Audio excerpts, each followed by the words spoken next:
Irmãos, afinal, para que serve a igreja? Sabe que hoje nós vivemos um cenário dos novos personagens do mundo evangélico, gospel, cristão, assim, simpatizantes, como não sei como você gosta de ser enquadrado. Mas você sabe que no século XV, nós fomos denominados como os protestantes. Nós somos cristãos protestantes. Não existia até 1500, na época de Martinho Lutero, não existia o protestantismo. Tinha cristão. Quem era cristão? Todos aqueles que criam no Senhor Jesus. Mas depois de 1500, como o crescimento da Igreja Católica, a adoração de imagens, a profanação, o recebimento de indulgências, então Martinho Lutero protestou. Até 1500, 1550, o cristão comum não tinha acesso à Bíblia. A Bíblia ela era escrita no latim, então ninguém poderia ler a Bíblia. Ninguém poderia ler a Bíblia. Então Martinho Lutero, um padre que Deus levantou, colocou as teses na igreja de Wittenberg, na Alemanha. Então ele protestou contra o sistema. Então nós somos chamados de cristão, mas nós pertencemos à categoria dos protestantes. Por que protestante? Porque protestou contra a religião, protestou contra a separação, protestou contra o pagamento de indulgência, irmãos. E hoje nós temos surgiram outras subdivisões. Existem os evangélicos, os crentes, os gospel. Não sei que categoria que você se enquadra. Pergunta para o seu irmão, que categoria você se enquadra? Você é um gospel? Você é um evangélico? Você é crente? Eu dizia para minha mãe, eu sou crente. Ela falou assim, é crente até o diabo é. Quem já escutou isso? Mas hoje, dentro dessas categorias, surgiram muitos personagens no mundo religioso hoje. Primeiro, existe o evangélico não praticante. Quem que é o evangelho não praticante? Quem que é o evangelho não praticante? Eu dizia antigamente que eu era católico não praticante. Quando eu era católico, eu dizia que eu era católico não praticante. Quem que é o católico não praticante? É aquele que casa na igreja católica. Na igreja católica ele tem que fazer primeira comunhão, porque ele tem que, para casar, para o padre fazer, você tem que ter primeira comunhão, sim ou não? E ele vai na missa de sétimo dia de algum ente, crisma. O não praticante, eu acho que ele nem crisma. Quando o crisma, ele já é um católico assim mais legal. Alguém fez crisma aqui? Deixa eu ver. Alguém fez crisma? E aí o que acontece? Ele vai assim, num casamento quando convida. E quando você fala se ele confia em Deus, ele fala assim, não, eu sou crente, eu sou católico, não praticante. Pergunta para a pessoa que está do seu lado, tem um estrupador não praticante? Um homicida não praticante? Tem um mentiroso não praticante? Então você é? Ou você não é? Não tem esse negócio de não praticante. Mas existe hoje a nova modalidade. Quem que são a nova modalidade? Os crentes não praticantes. Quem que é o crente não praticante? Porque ser crente, ser cristão protestante, é aqueles que creem em Jesus. Se você crê e não pratica, você não crê. Amém? Estão conseguindo seguir a lógica? Mas essa é uma categoria nova que está surgindo hoje. Eles dizem assim, cada vez maior está aumentando o número de pessoas que falam assim, eu nasci no berço evangélico. Já viu isso? Nasci no berço evangélico. Quando alguém te pergunta, falar que nasceu no berço evangélico, fala assim, você comprou o berço na Conde de Sarzeda? É um berço evangélico, sim ou não? Aí, mas na verdade eles não praticam, não confessam a fé cristã, querido. Sabe? Segunda categoria que existe é o evangélico desigrejado. Ele crê em Jesus Cristo, sim ou não? Mas ele fala, eu creio em Jesus, mas eu não gosto de igreja. Quem já escutou isso? Mal ele sabe que ele é a igreja. Como que ele crê em Jesus e não gosta dele mesmo, porque ele é a igreja. Mas quando ele fala de igreja, ele está falando da nossa reunião aqui, ó, de um lugar. Então ele crê em Jesus Cristo, mas não gosta de igreja. Esse segundo personagem que temos que conviver daqui para frente, sabe? Eles são definidos como os fiéis que creem, mas não pertencem a nenhuma denominação. Você sabe? E a pesquisa diz que cada vez mais está crescendo. A terceira, por quê? Mas por que tem essa categoria, pastor? Porque na verdade eles dizem que não tem a necessidade de ser igreja. Por que eles não gostam de igreja? Porque geralmente eles sofreram alguma desilusão, sim ou não? Nós entendemos. Eles sofreram algum dano, eles ficaram assim, decepcionados com alguma coisa, eles não gostam de contribuir com o dízimo, eles ficam chateados com isso. E aí, na casa deles, eles precisam dar dízimo, né? Aí eles ficam em casa. Tem tantas razões, dentre outras, essas são as mais importantes que eles dizem. Aí tem a terceira categoria, tem bastante categoria. Você viu como que era só cristão antigamente. Aí depois era católico e protestante, mas hoje tem um monte. E aí depois hoje tem o crente evangélico desinstitucionalizado. Ele não tem instituição.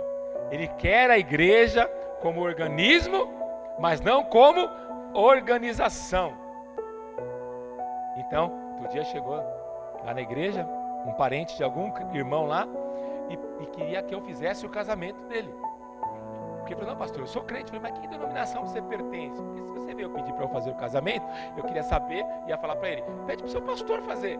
Ele falou, não, pastor, eu sou crente, acredito na igreja, mas eu não tenho igreja, denominação. Ele acha que ele não precisa. Mas, então, ele usa a igreja mais ou menos como 0800. Quando ele precisa, ele vai na igreja, sim ou não? 0800. É tipo um convênio. Você só dá importância quando você precisa. E aí você vê como que a igreja é importante.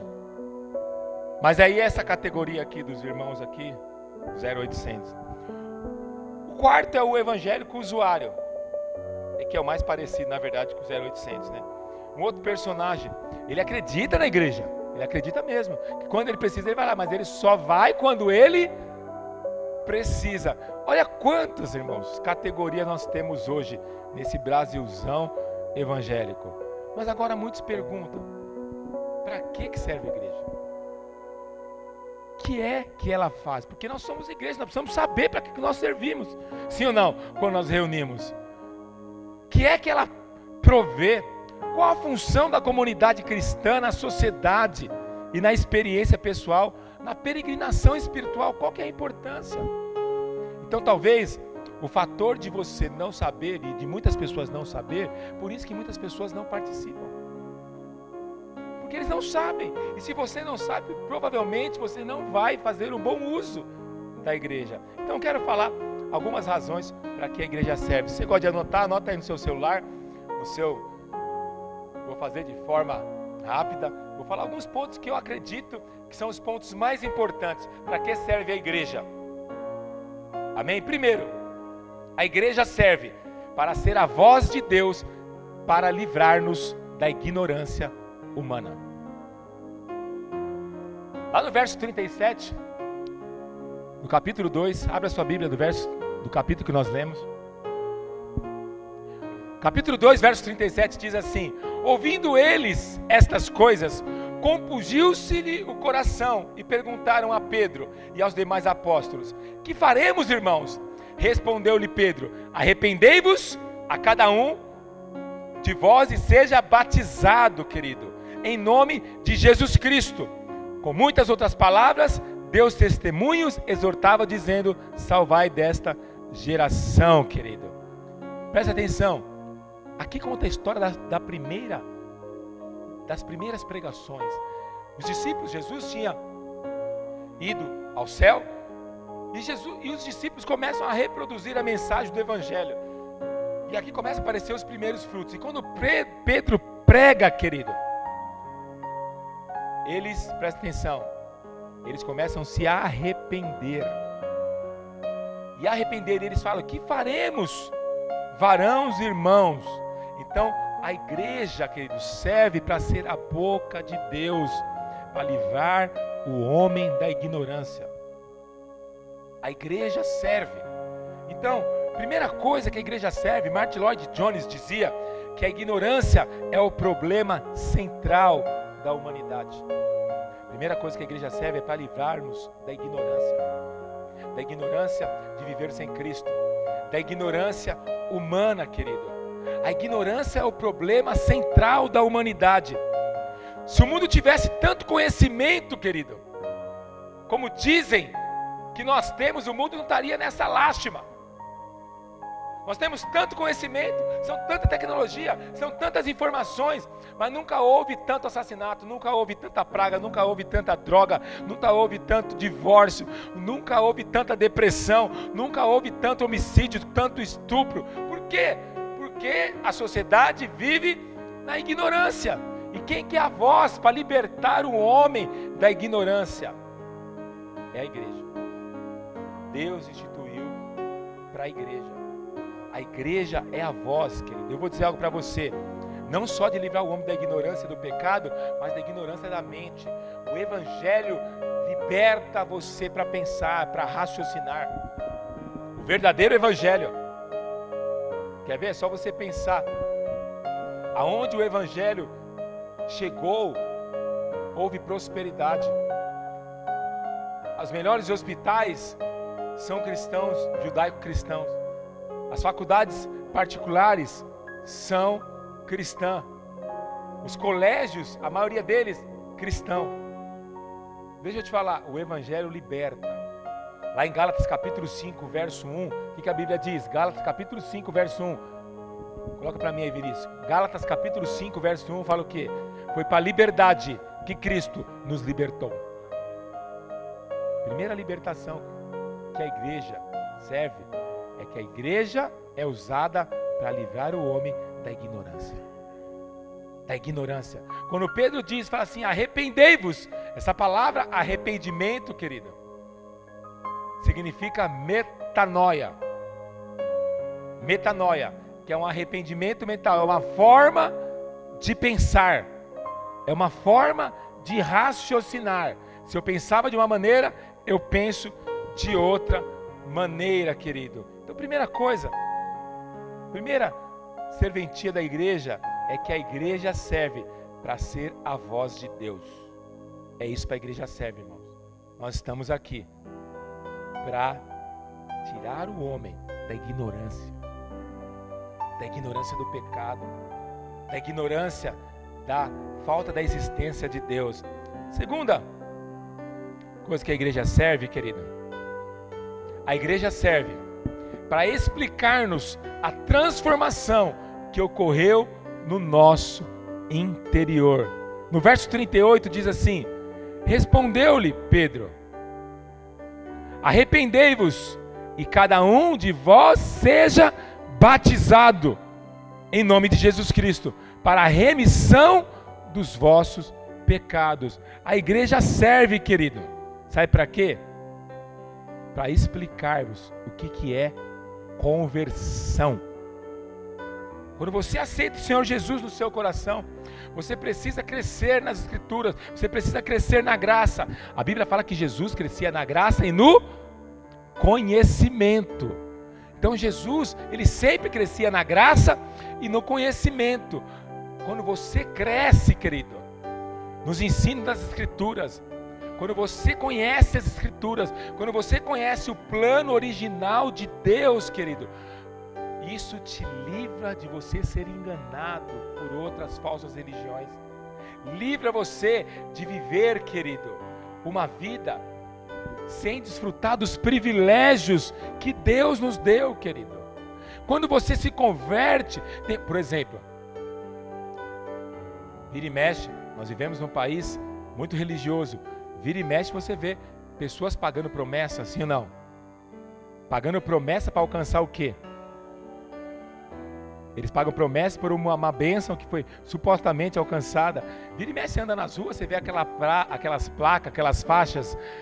Como que é as faixas? Tem diversas. Agradeço ao santo, agradeço ao fulano, agradeço pela graça alcançada. E muitas dessas pessoas, elas pagam uma promessa. Então elas vivem na ignorância. Por quê? Elas querem pagar algo que já foi pago. Elas querem fazer algo que já foi. Por quê? Porque elas não sabem que, na verdade, o Evangelho, a nova aliança, nós não precisamos fazer. Cristo fez, nós recebemos como herança. A herança, você não precisa se esforçar para ganhar uma herança. Para você ganhar uma herança, você precisa se tornar filho. Sim ou não?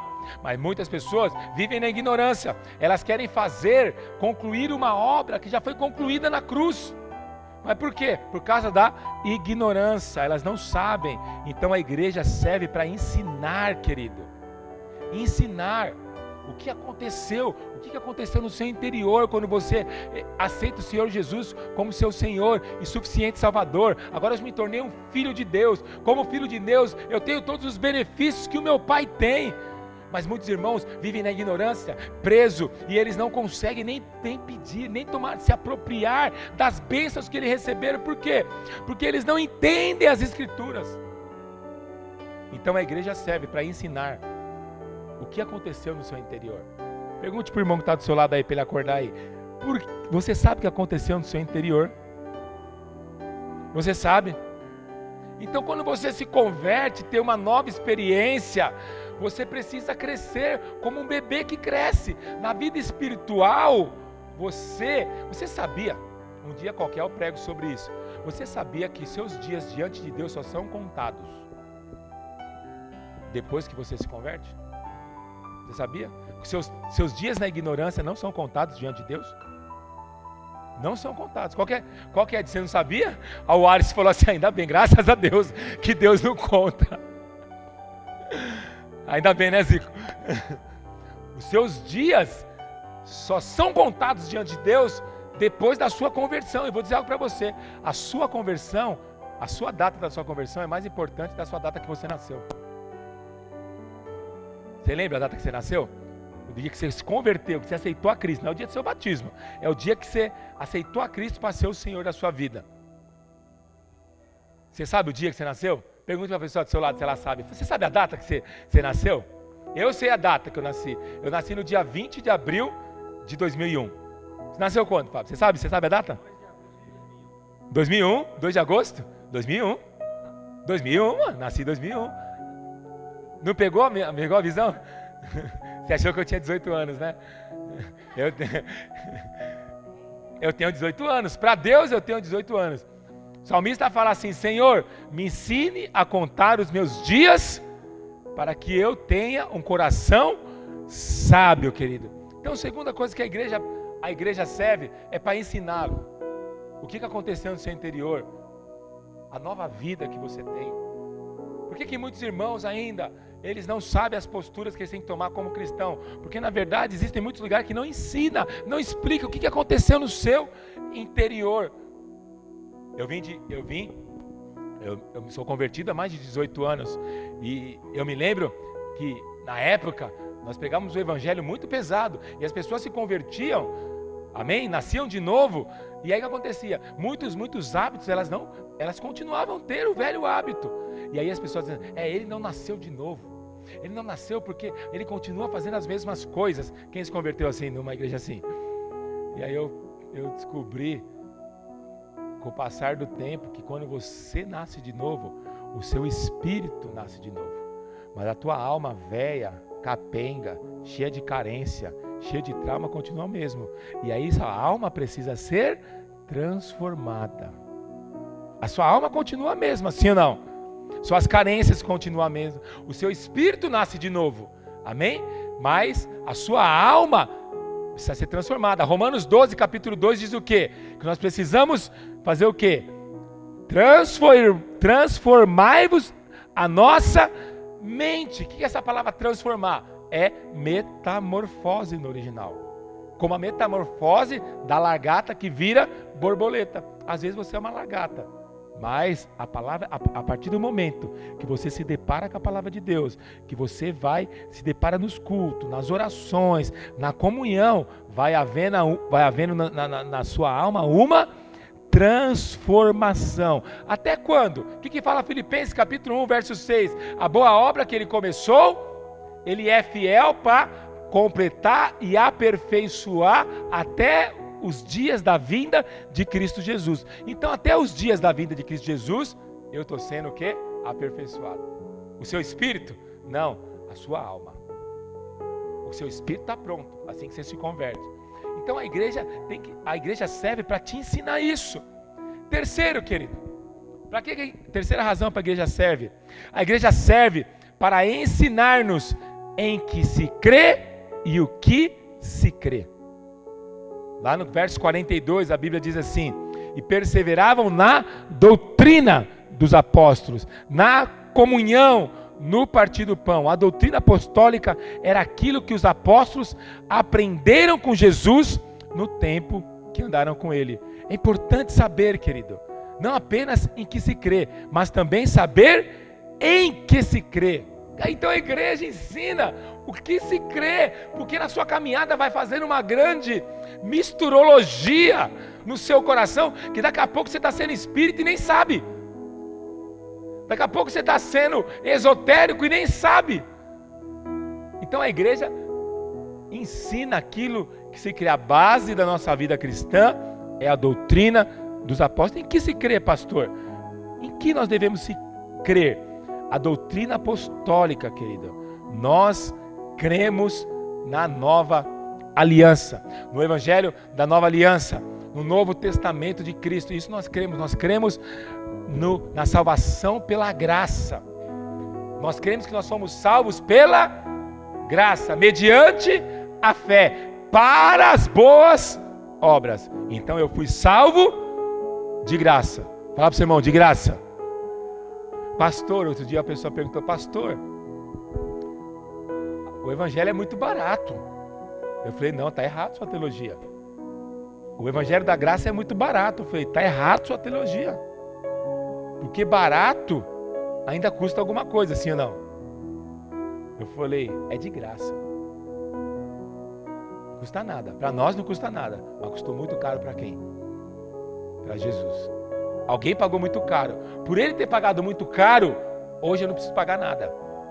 Agora, eu fui salvo pela graça, para as boas obras. Ei, deixa eu te falar algo. A sua vida cristã só fará sentido se você servir a Deus. O serviço a Deus. O céu não faz sentido para a sua salvação. Por quê? Porque não vão provar do céu quando chegar no céu. Eu quero saber aqui na terra. Então o que acontece? Por que tem essa enorme quantidade de gente sem igreja? Porque ele é salvo, mas ele não responde ao serviço a Deus. Nós somos salvos pela graça, mediante a fé, para as boas obras. Não é fazendo obra que eu vou ser salvo. É porque eu fui salvo pela graça, agora eu dou uma resposta diante de tamanha graça. É isso que vai fazer sentido para a tua vida cristã. Então, em que se crê, pastor? Então nós precisamos crer na Bíblia, querido. Que na Bíblia, tudo que está fora da Bíblia, você não deve crer. E vou dizer algo para você. Muita igreja prega coisa que não existe na Bíblia. Que não existe na Bíblia. Só que você vai reproduzindo porque você não sabe o que se crê. Pastor, mas todo mundo prega isso. O errado é errado mesmo que todo mundo pregue. Mesmo que só você creia certo. O certo continua certo, sendo só você crendo certo. Amém? Se o errado continua errado, mesmo que todo mundo faça errado. Sim ou não? Por exemplo, hoje, vou dar um exemplo para você. Nós vivemos um tempo muito conturbado, que o casamento tem perdido valor. Sim ou não? Tem perdido valor. A sociedade tem perdido valor. Tem algumas igrejas que têm desvalorizado. Então, só por causa disso, eu não vou valorizar, porque todo mundo está fazendo? O certo continua certo, mesmo que todos façam errado. Errado. Então, a igreja serve, querido, presta atenção, para explicar, querido, em que se crê e o que se crê. Amém, queridos? Quarta coisa para que a igreja serve.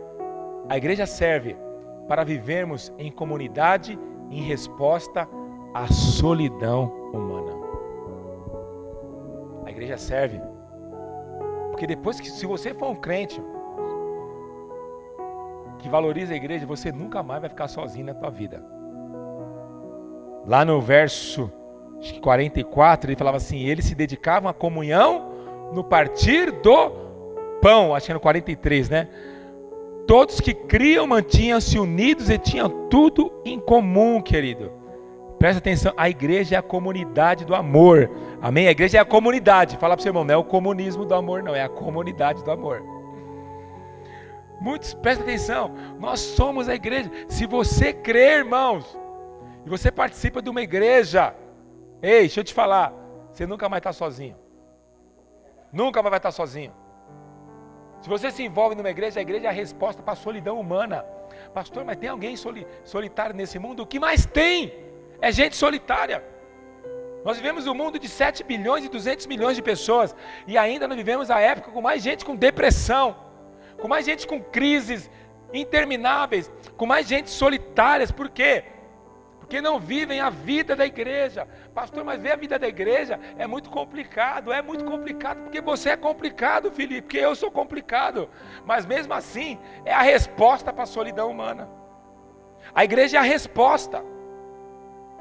A igreja, eu me lembro, nós temos um pastor no nosso ministério, e a mãe, ele só vivia ele e a mãe dele era uma senhora, e ele se converteu,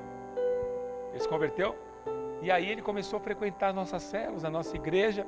E aí o que aconteceu?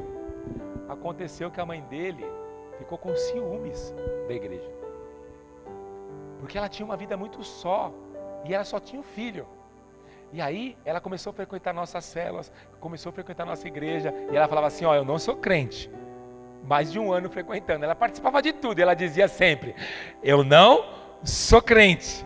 E ela participava das comunhões, ia no encontro, trabalhava no encontro, e ela dizia, eu não sou crente. Até que um dia chegou a hora de batizar, ela se batizou, e o testemunho dela, sabe qual que era? Dizia, pastor, depois que eu me converti, a minha casa nunca mais ficou vazia. Porque a Bíblia fala que Deus faz o solitário habitar em família. Habitar em família. A igreja é a resposta para a solidão humana. A igreja é a resposta para aquele que é solitário. A igreja é a resposta. Então, a igreja serve para isso, querido. Para ser uma resposta para aquele que sofre, querido. A igreja é a comunidade da aceitação, do perdão, da reconciliação. Então não tem como você ser igreja sem exercer o perdão mútuo. O perdão deve ser um estilo de vida para nós cristãos, irmão. Então por que muitas pessoas não vivem igreja? Porque eles não sabem perdoar. Nós precisamos exercer o perdão constantemente, querido. A igreja é o lugar da aceitação. Pastor, mas no meu tempo a igreja não aceitava tudo. Então a igreja não aceitava tudo, nem todos. Presta atenção, há uma grande diferença. A igreja precisa aceitar a todos. Fala para a pessoa que está falando, a igreja precisa aceitar a todos. Todos. Os homossexuais também. Os adúlteros também. Os ladrões também. Precisamos aceitar a todos. Que é diferente de aceitar a tudo. Nós precisamos dividir a prática da pessoa. Amém? Amém? Você consegue dividir, entender? Que você não concorda com a prática, mas você ama a pessoa? Você consegue fazer isso? Praticar isso? Isso é difícil pra caramba, né? Não é difícil? Então você precisa amar a pessoa. Mas se ela estiver agindo errado, você precisa em amor. Se ela estiver agindo em contrário da palavra de Deus, você precisa em amor exortar ela em amor. Porque a igreja é aceitação, mas a igreja não aceita tudo. A igreja aceita todos. Mas antigamente colocava tudo no mesmo pacote. Então a igreja excluía, a igreja não tinha lugar para o pecador. Estou lendo um livro muito legal, até indico para você. O livro chama Jesus é. Tipo assim, a proposta do autor é: Jesus é o que para você?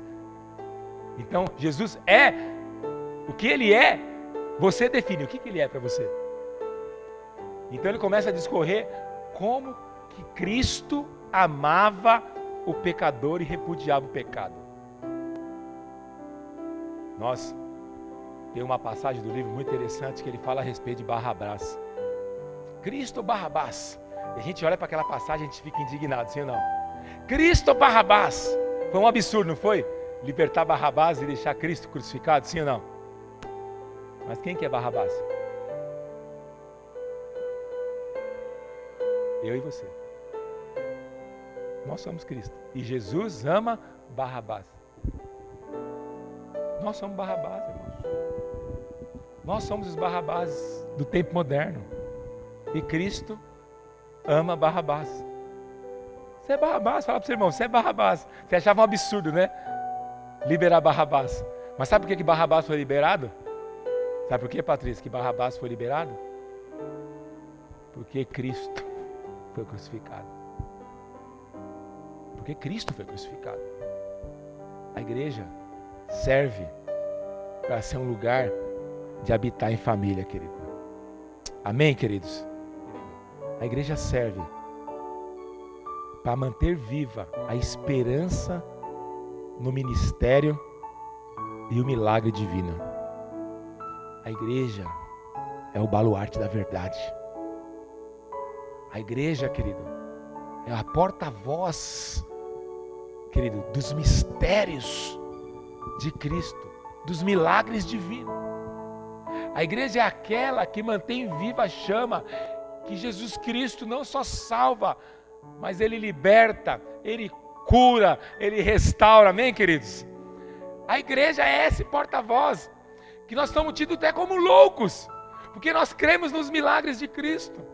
Nós cremos que Jesus cura, que Jesus ressuscita os mortos, que Jesus salva. Quantos creem nisso? Você crê nisso, querido? Nós somos esse povo que nós cremos nos milagres divinos, querido.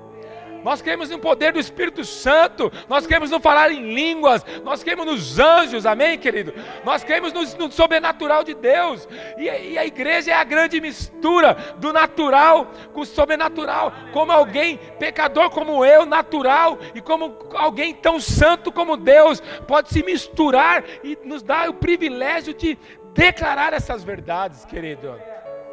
É a igreja. É a igreja, querido. Nós somos aqueles que mantemos a chama. Outro dia eu estava conversando com uma pessoa, ele disse: pastor, você crê em milagres? Eu falei: eu creio, a Bíblia crê, Jesus crê. Mas tem igrejas que não creem em milagre. Tem igreja que não ora por enfermos. E eles dizem que a enfermidade é a vontade de Deus.